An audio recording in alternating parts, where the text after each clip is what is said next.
So we are looking at using Microsoft Copilot to conduct some deeper research into an organization in order to create an executive sales briefing pack. And you can see here what we're doing is we've got quite a complex prompt. So we're telling it who we are as an organization. We are giving it some reference timelines. We are giving it an objective and some requirements. So we're asking it to create us this sales briefing, looking at key areas of interest that we can map back to the core technology areas that we provide.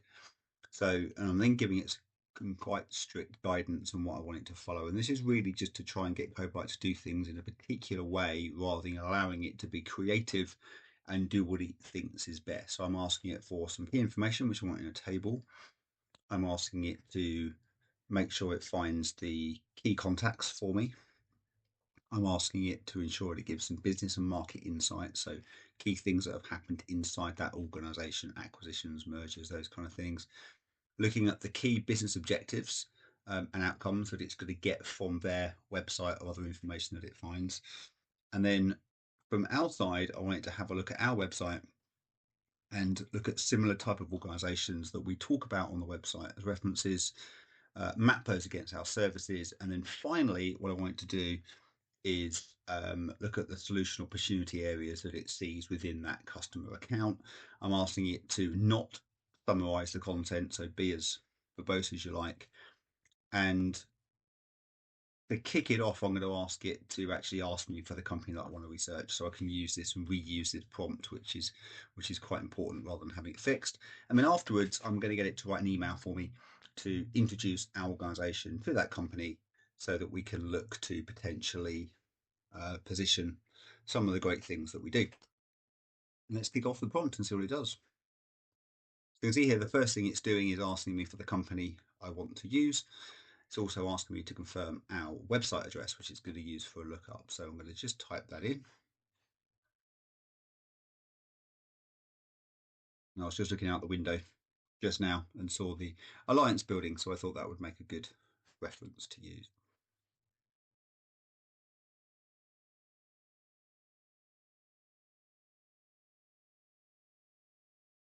Off it goes. So you can see here it's starting to look for different bits of information. Just see a snippet here of what Copilot's actually looking at. What it should do now is also ask me for the second thing. So here we go. So it's asked me just to confirm our organization's website as well. So it's just going to check that because I've asked it to reference information. So I'm going to tell it it's correct. And then Copilot should go off and do that work for me.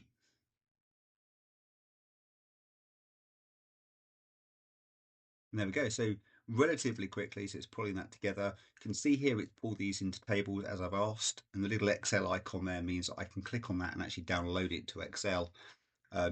Business Insights, fantastic. It's pulled out some of their business objectives. Okay, it's pulled some of ours out as well. That's fine. Case studies, not quite what I asked for. It's pulled out some vendors we work with, but that's fine. Let's see what else it does. But it has now pulled out some of the key solution areas. It's looking to map some of these solution areas that we could potentially work with Alliance on if we were going to engage them. And then here we go, it's written an introductory email for me. So let's just have a quick look at how it's done that. I like that. I like that table. That's quite nicely presented. It's pulled in some key information for me. Has also pulled out some other information it's got from the web. And you can see here the citation at the side. That means I can click on that link and actually go to where that information has come from. I'm going to just check one of these people. So this is Oliver Bate. I'm just going to check him in LinkedIn as well to make sure that he is actually in that role that it says he is, which he is. So that's good. So that information appears to be correct. I'm not going to check all of them.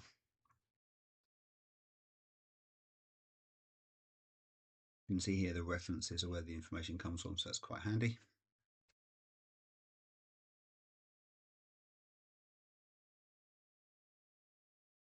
The outcomes for us look a bit vague.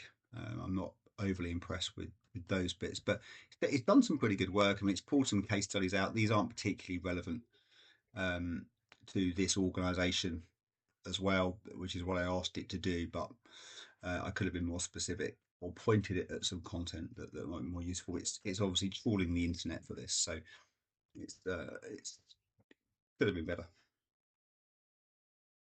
But it's done a pretty good job. I mean, this is when we think about Copilot as being this, get me to 80% of the way there. I think this has certainly done that hard work for me. I like the way it's separated it out. I quite like the email it's created. Obviously, this would need to be tweaked, but certainly for a new business team, for example, this is quite useful.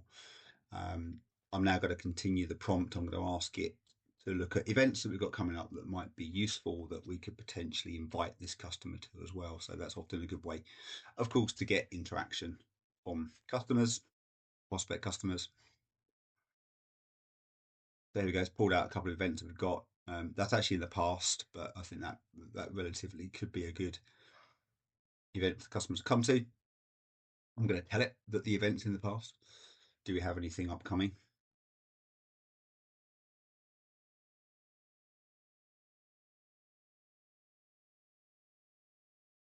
So it has recognized that, but it hasn't found any future events currently on the event schedule, which might be correct. I'll need to check that with marketing. However, it's given me a bit of justification as to why it's doing that. So that's fine. So I can ask it to adapt the email now and include or reference some of those past events into the email, which is really one of the power of Copilot, is that we can just talk to it and be iterative and ask it just to update certain sections or update key things.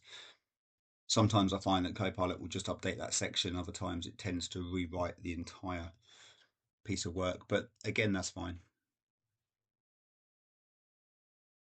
In this case, it has just readapted the email. And again, here it's given an example of some recent events that we've done, just to give them an insight into some of the work that we've done. So again, there we go. Pretty good use of using the tools. It was pretty quick to run through. I think with a little bit of perfection, then that does create a really nice role for us there.